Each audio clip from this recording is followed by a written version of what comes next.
Bonjour chers frères et sœurs de l'église de l'île Jésus. Aujourd'hui nous allons terminer la méditation du livre du Deutéronome en regardant les chapitres 33 et 34. Deutéronome 33. Comme le patriarche Jacob, Moïse bénit Israël.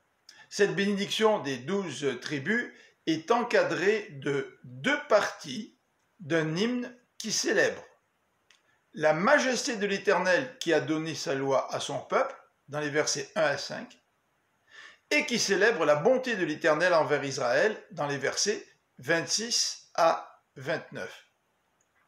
Ces deux éléments, la majesté de Dieu et sa bonté, expliquent donc la bénédiction que chacune des tribus reçoit.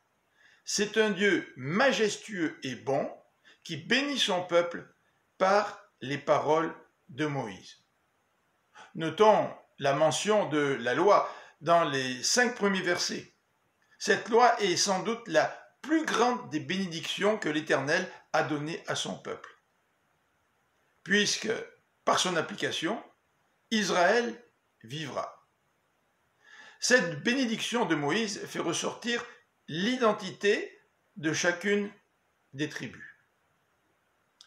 Deutéronome 34. Il s'agit de la mort de Moïse. Ce chapitre présente à la fois la sévérité et la grâce de l'Éternel. Sa sévérité, car il refuse que Moïse entre dans la terre promise. Sa bonté, car il lui permet de contempler Canaan. Et sa bonté, car il lui a donné une excellente santé jusqu'à sa mort. L'Éternel exige beaucoup de la part de ses serviteurs. C'est le cas pour Moïse, mais dans le Nouveau Testament, c'est aussi le cas pour tous les enseignants qui seront jugés plus sévèrement, écrit l'apôtre Paul. Une petite remarque sur la terre promise.